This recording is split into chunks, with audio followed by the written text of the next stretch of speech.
नमस्कार, स्वागत है आपका एएनबी न्यूज में। आप देख रहे हैं उत्तराखंड स्पेशल बुलेटिन। आपके साथ मैं हूं सदफ फातिमा। बुलेटिन की शुरुआत करेंगे जहां 28वीं अखिल भारतीय वन क्रीड़ा प्रतियोगिता का शुभारंभ महाराणा प्रताप स्टेडियम में मुख्यमंत्री पुष्कर सिंह धामी ने किया।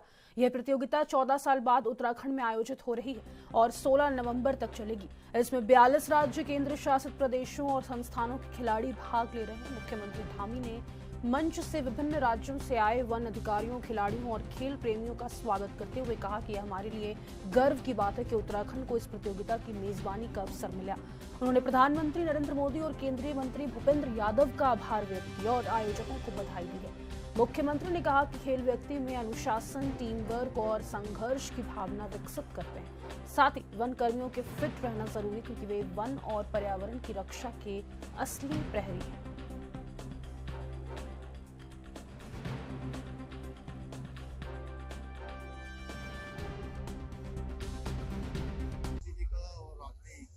वन मंत्री जी का मैं धन्यवाद करता हूं हमको ये मेजबानी देने के लिए। जहां 28 राज्यों और 8 केंद्र शासित प्रदेशों के खिलाड़ी इसमें भाग ले रहे हैं और सब मिलाकर खिलाड़ी और हमारे कोच और वन विभाग के सभी अधिकारी कर्मचारी मिलाकर 4000 से अधिक लोग आज इस वन खेलकूद प्रतियोगिता में प्रतिभाग कर रहे हैं। मैं सभी का देवभूमि उत्तराखंड में सबका स्वागत करता हूँ और निश्चित रूप से इस प्रकार के आयोजनों से हमारे राज्य की भी खेल प्रतिभाओं को और आगे आने का अवसर मिलेगा, उनको भी प्रोत्साहन मिलेगा और शानदार अपनी फिटनेस भी बनाएंगे। प्रधानमंत्री जी के खेलो इंडिया, फिट इंडिया जैसे मूवमेंटों को निश्चित रूप से इससे एक ताकत मिलती है, आगे बढ़ने की सबको प्रेरणा मिलती है। हम खेलों के क्षेत्र में बहुत काम कर रहे हैं। जैसे इस वर्ष राष्ट्रीय खेलों का आयोजन हमारे राज्य के अंदर शानदार तरीके से संपन्न हुआ, जिसमें हमारे खिलाड़ियों ने राज्य के बहुत शानदार प्रदर्शन किया और 103 पदक जीतकर तालिका में भी 7वां स्थान प्राप्त किया, जो हमारे राज्य के बहुत खिलाड़ियों के लिए गौरव का क्षण है, राज्यवासियों के लिए। और इसके राष्ट्रीय खेलों के माध्यम से देवभूमि खेल भूमि की ओर भी अग्रसर हुई है और हम आगे भी। उत्तराखंड के मुख्यमंत्री पुष्कर सिंह धामी ने कहा कि देवभूमि परिवार आईडी दी जाएगी, उससे उत्तराखंड की जनसांख्यिकी को बिगड़ने से रोकने के संकल्प को हम आगे बढ़ाएंगे। इसके साथ साथ ठीक प्रकार से हम सभी परिवारों का नियोजन कर पाएंगे, देवभूमि के अंदर चीजों को व्यवस्थित कर पाएंगे। परिवार जो आईडी दी जाएगी उससे हम एक तो जो हमारा उत्तराखंड की डेमोग्राफी है उसको बिगड़ने से रोकना एक हमारा बड़ा संकल्प है। उस संकल्प को आगे बढ़ाएंगे। इसके साथ साथ ठीक प्रकार से हम सभी परिवारों का नियोजन कर पाएंगे, देवभूमि के अंदर एक चीज़ों को व्यवस्थित कर पाएंगे। इसलिए हमने ये नवाचार प्रारंभ किया है। मुख्यमंत्री पुष्कर सिंह धामी ने आयुर्वेदिक कॉलेज और अनुसंधान केंद्र का उद्घाटन किया। इस अवसर पर मुख्यमंत्री धामी ने कहा कि पूरा राज्य हमारा आयुष की भूमि है, आयुर्वेद की भूमि है। पूरी दुनिया के लोग यहाँ आयुर्वेद, आयुष, वेलनेस और हेल्थ के लिए आते हैं। हम यहाँ एक आध्यात्मिक जोन बनाने जा रहे हैं। निश्चित रूप से इस दिशा में हमारे जो प्रयास हैं उनसे हमारे राज्य में लोग आएंगे और इन प्रयासों में बहुत बल मिलेगा। मैं इस अवसर पर सभी को बधाई देता हूँ और हमारा प्रयास हमेशा इस दिशा में निरंतर रहेगा।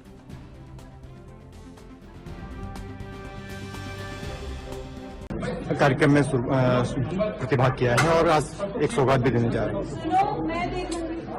पूरा जो हमारा राज्य है, जो उत्तराखंड, ये आयुष की भूमि है, आयुर्वेद की भूमि है, योग की भूमि है, जड़ी बूटियों की भूमि है और पूरी दुनिया के लोग यहाँ आयुर्वेद, आयुष, हेल्थ इसके लिए आए। ये हमारा पूरा प्रयास है। इसके लिए हमें को प्रयास हम कर रहे हैं।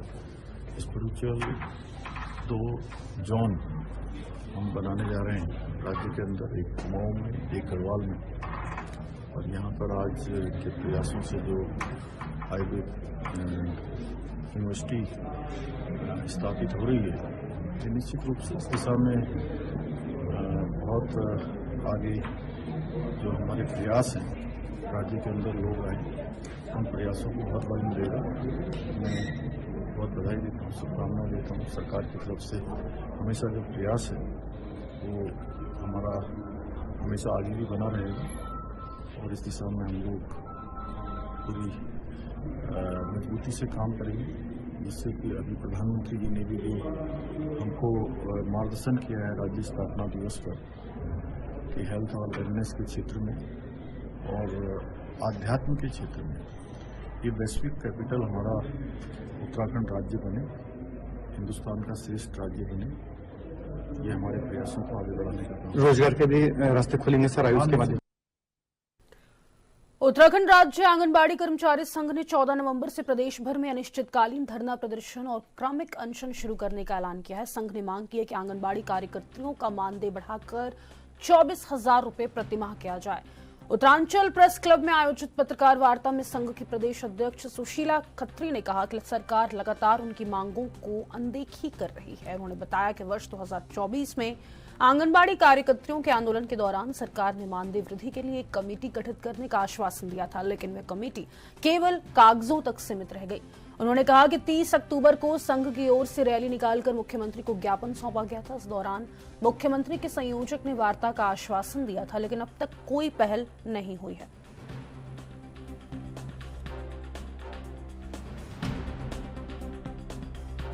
सर, हमारी जो मांगे हैं 6 सूत्रीय मांगे हैं और हमारी जो मुख्य मांग है वो मानदेय वृद्धि की मांग है।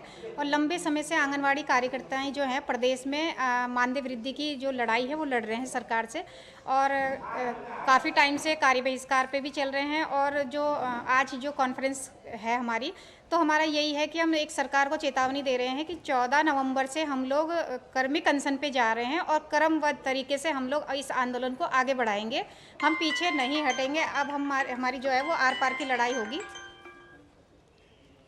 और पिछले साल भी 2024 में भी जो हमारा आंदोलन चला था, तो माननीय मुख्यमंत्री जी ने आश्वासन दिया था कि मानदेय वृद्धि के लिए कमेटी गठित की गई है, लेकिन अभी तक उस कमेटी का कोई भी अता पता नहीं है। वो केवल कागजों तक सीमित रह गई है और महंगाई बढ़ती जा रही है और आंगनवाड़ी कार्यकर्ताओं पे भी जो सरकार नई 3 धाम के कपाट बंद होने के बाद अब भक्तों की भीड़ श्री बद्रीनाथ धाम में पहुंच रही है। बद्रीनाथ धाम के कपाट बंद होने के बाद विधिवत शीतकालीन यात्रा का शुभारंभ प्रदेश में होगा, जिसकी तैयारी भी शुरू हो गई है। श्री बद्री केदार मंदिर समिति के अध्यक्ष का कहना है कि शीतकालीन यात्रा के लिए मंदिर समिति अपनी तैयारी कर रही है, जिसमें सभी व्यवस्थाओं को भी बेहतर किया जा रहा है। वहीं जल्द सरकार के स्तर से भी बैठक का आयोजन कर तैयारियों को अंतिम रूप दिया जाएगा।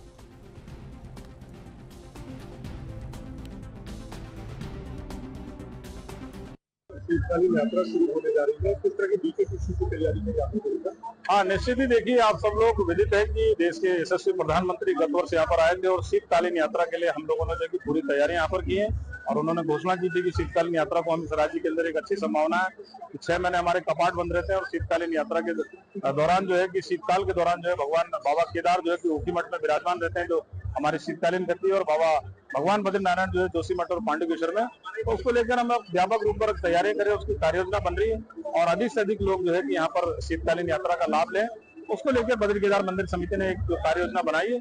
जल्दी हम आपके सामने उस पूरी कार्य योजना को भी रखेंगे और यात्राओं के लिए बद्रीनाथ जी के जब कपाट बंद हो जाएंगे 26 तारीख को, उसके बाद ही हमारी शीतकालीन यात्रा जो है प्रारंभ होगी। उत्तराखंड कांग्रेस में नेतृत्व परिवर्तन के बाद गणेश गोदियाल को प्रदेश अध्यक्ष बनाए जाने पर भाजपा के प्रदेश अध्यक्ष महेंद्र भट्ट ने उन्हें बधाई दी। भट्ट ने कहा कि कांग्रेस ने देर से ही सही अपनी टीम बनाई है, लेकिन टीम में अधिकतर पुराने चेहरे हैं। वहीं भाजपा के प्रदेश अध्यक्ष के इस बयान पर गणेश गोदियाल ने तल्ख प्रतिक्रिया दी और कहा कि महेंद्र भट्ट भी पुराने चेहरे हैं और चमोली जिले में उन्हें किस नाम से पुकारा जाता है ये बताने की जरूरत नहीं। इस बयान से साफ है कि कांग्रेस अब आक्रामक मोड में नजर आएगी।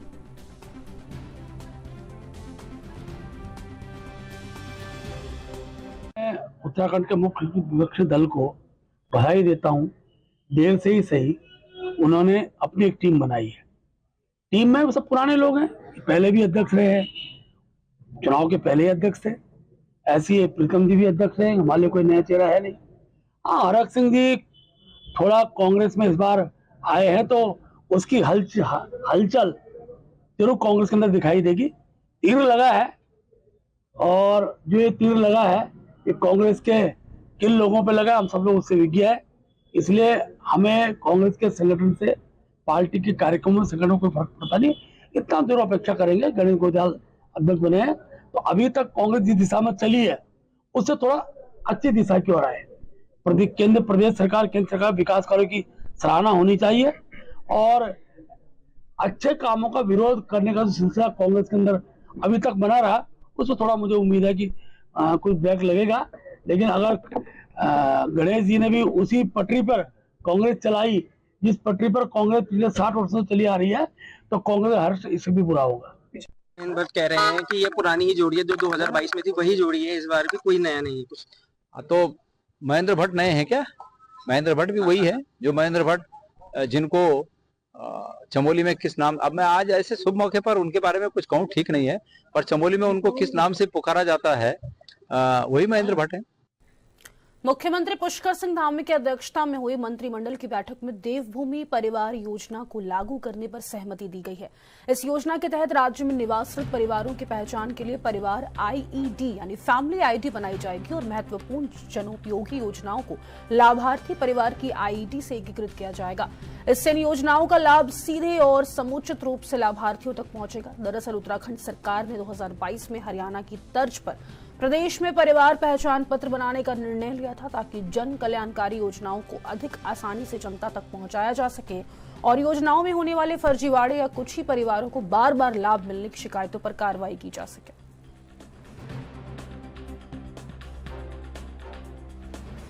देवभूमि परिवार योजना लागू किए जाने की सैद्धांतिक सहमति दिए जाने के विषय। इसमें योजना यह है कि देवभूमि परिवार योजना के अंतर्गत जो भी हमारे उत्तराखंड में निवासरत परिवार हैं उनकी एक आईडी बनाई जाएगी और उनको जो भी लाभ दिए जा रहे हैं वो सभी इस आईडी में मैप किए जाएंगे ताकि जो डुप्लीकेसी हो रही है या कुछ लोग छूट जा रहे हैं तो उनको सबको आइडेंटिफाई किया जा सके और जो 100% एक सैचुरेशन की सरकार की एक नीति है कि 100% जो हमारी योजनाएं हैं उनसे जो भी लाभार्थी हैं उनको 100% सैचुरेट किया जाए, उसका भी अनुपालन किया जा सके। तो आज इस योजना को, जिसका नाम है देवभूमि परिवार योजना, इसको लागू करने की माननीय मंत्रिमंडल द्वारा सैद्धांतिक सहमति दी गई। छोटे से ब्रेक के लिए रुक रहे हैं, फौरन लौटेंगे। आप बने रहे एनबी न्यूज के साथ।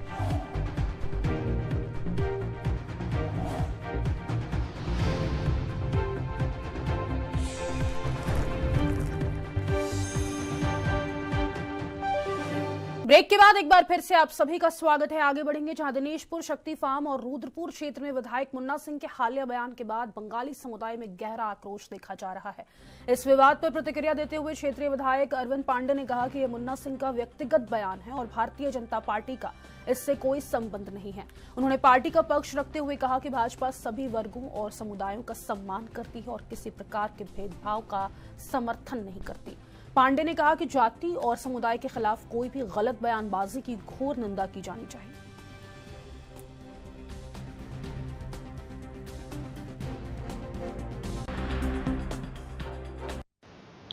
जब उत्तराखंड प्रदेश के निर्माण के लिए जब यहाँ आंदोलन चल गए थे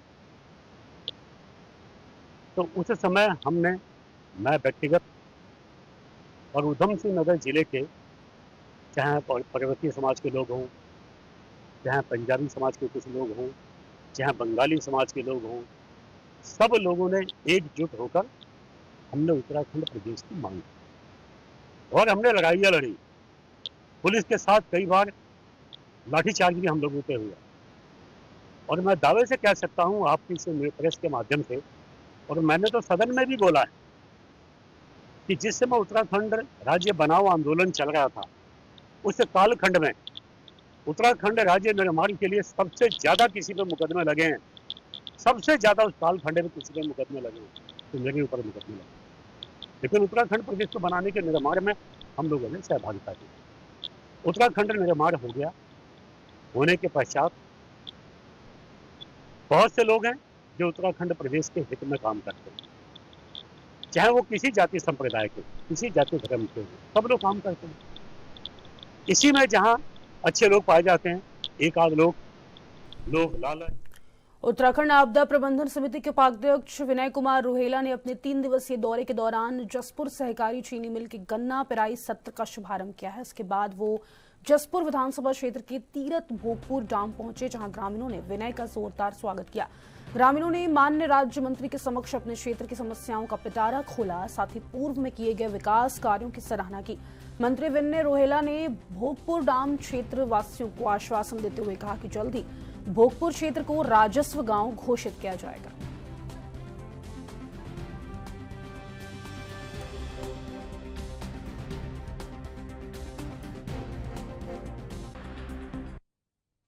तपस्वी किसान भाई बहन रहते हैं, वो सुबह अपना गुरुद्वारे में जाके अपनी दिनचर्या प्रारंभ करते हैं और शाम को भी गुरुद्वारे में पूजा करके दिनचर्या का समापन करते हैं।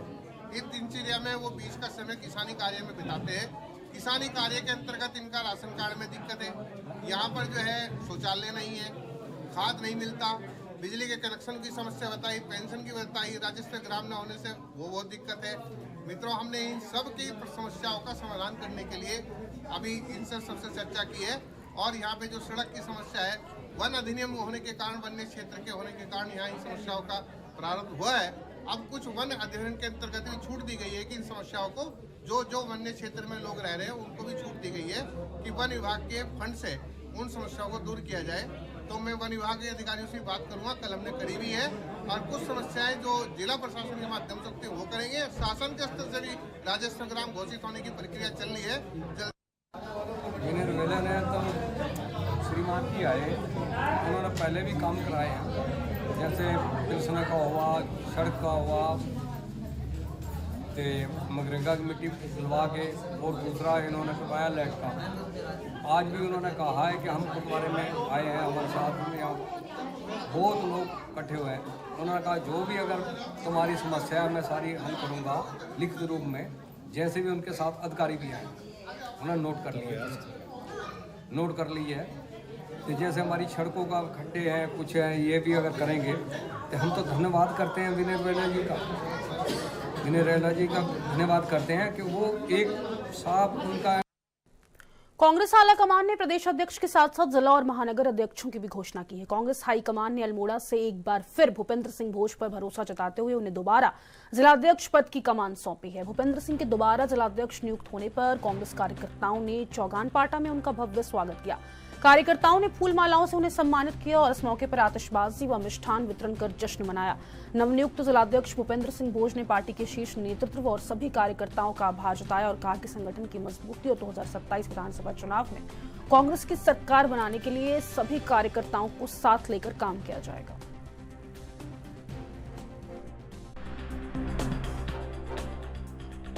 मैं सबसे पहले तो अपना जो शीर्ष नेतृत्व है उनका और अपने जो हमारे कार्यकर्ता हैं उनका तहे दिल से आभार व्यक्त करना चाहता हूं कि उन्होंने आज मुझे जो है पुनः जो है कांग्रेस के अल्मोड़ा के जिलाध्यक्ष पद पर जो है निर्वाचित करने का काम किया है, उसके लिए मैं उनका तहे दिल से आभार व्यक्त करना चाहता हूँ। और मेरी प्राथमिकता हमेशा कांग्रेस को मजबूत करने की रही है और बिल्कुल निचले स्तर से लेके कैसे संगठन को एक कैडर पार्टी के रूप में कांग्रेस को बनाया जाए, उसको लेके हमेशा हमने प्रयास किया है और उसी को लेकर हम आगे चलने का काम करेंगे। और शीघ्र जो है अपनी एक नई कार्यकारिणी भी हम बनाने का काम करेंगे और जो हमारे मजबूत कार्यकर्ता है उनको भी अपने संगठन में स्थान देने का काम करेंगे। हल्द्वानी में अवैध अतिक्रमण के खिलाफ धामी सरकार का बुलडोजर गरज गया है। ऊंचापुल क्षेत्र में जिला विकास प्राधिकरण और प्रशासन की संयुक्त टीम ने अवैध निर्माण को ध्वस्त किया।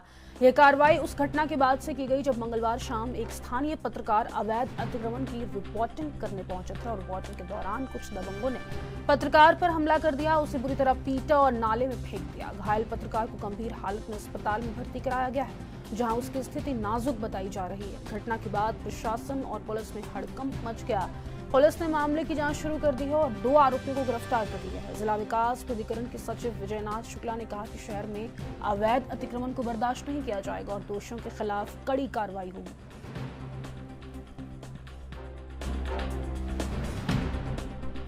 देखिए,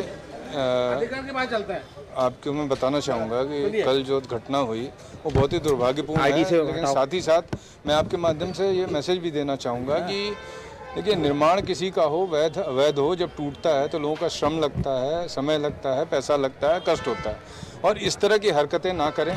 इन्होंने जो किया कि नाले की ज़मीन में नक्शा जो पास होता है, मैं आपके माध्यम से बताना चाहूँगा कि हमेशा भूमिधरी ज़मीन पे पास होता है। जब नक्शा पास होता है तो ज़मीन के रिकॉर्ड लगाए जाते हैं, उस रिकॉर्ड के आधार पे ही नक्शा पास होता है।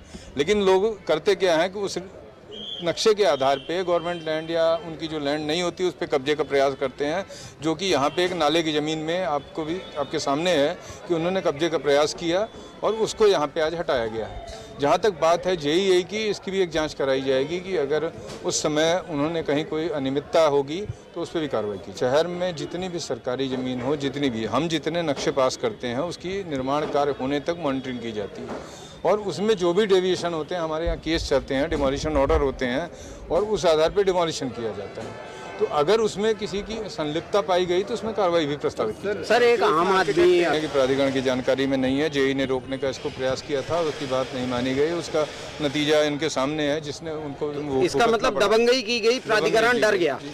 नहीं, डरने वाली बात मैं नहीं कहूँगा। अगर प्राधिकरण डर जाता तो यहाँ तो कार्रवाई क्यों नहीं की गई? जब JEI की जानकारी में था तो क्यों नहीं इस पे कार्रवाई हुई? ऐसा है, आप भी जानते हैं कि अगर जो कंस्ट्रक्शन तोड़ना है उसके लिए अकेले JEI सक्षम नहीं है, उसमें टीम लगती है। यहाँ नगर निगम है, प्रशासन के लोग हैं और आपके पुलिस के लोग हैं, तब जाकर कार्रवाई होती है। कल की घटना दुर्भाग्यपूर्ण है, मैं आपका रोष समझ सकता हूँ, लेकिन मैं आपको ये आश्वस्त करता हूँ कि भविष्य में इस प्रकार की कोई घटना नहीं होने पाएगी। उत्तराखंड कांग्रेस ने गणेश कोदियाल को प्रदेश का नया अध्यक्ष नियुक्त किया है। गणेश कोदियाल इससे पहले भी पार्टी में प्रदेश अध्यक्ष की जिम्मेदारी निभा चुके हैं। प्रदेश अध्यक्ष बनाए जाने पर गणेश कोदियाल ने केंद्रीय नेतृत्व का आभार व्यक्त किया और कहा कि वे उत्तराखंड कांग्रेस के वरिष्ठ नेताओं के साथ समन्वय स्थापित करके पार्टी को मजबूत करेंगे।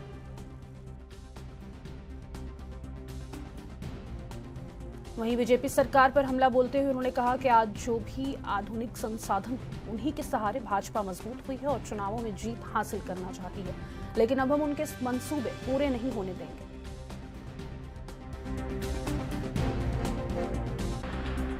शहीदों को नमन करते हुए उनके अपने प्राणों का जो उत्सर्जन इस राज्य के खुशहाली की आकांक्षा में उन्होंने किया, उस भावना को नतमस्तक उस भावना के सामने नतमस्तक होते हुए मैं सबसे पहले अपने कांग्रेस के हाईकमान को धन्यवाद देना चाहूँगा कि उन्होंने यहाँ पर हम सब लोगों पर जो भी कार्य हमें सौंपे हैं, मैं अकेला नहीं हूँ, अध्यक्ष के रूप में मुझे और कैंपेनिंग कमेटी के चेयरमैन के रूप में आदरणीय प्रीतम सिंह जी को, मैनेजमेंट मतलब इलेक्शन मैनेजमेंट की कमेटी के अध्यक्ष के रूप में भाई हरक सिंह रावत जी को और CWC में मेंबर के रूप में करण मेहरा जी को, जो संतुलन बनाकर ये टीम यहाँ दी है, मैं हमारे केंद्रीय नेतृत्व का आभार व्यक्त करता हूँ। मैं तमाम कार्यकर्ताओं का निजी रूप में इस रूप में आभार व्यक्त करता हूँ कि उन्होंने विकट परिस्थिति में कांग्रेस पार्टी की ध्वजा को हाथों में थामे हुए, जो हमेशा मुझे सहयोग देते रहे, मेरी बात पर सहयोग के रूप में अपने पॉजिटिव कमेंट्स हमें प्रेषित करते रहे, समाज में संदेश देते रहे। मैं उन तमाम लाखों लाख कार्यकर्ताओं का तहे दिल से आभार व्यक्त करता हूं। और आज इस शहीद स्थल पर मैं उत्तराखंड की फिलहाल के लिए इस बुलेटिन में बस इतना ही। मुझे दीजिए इजाजत। नमस्कार।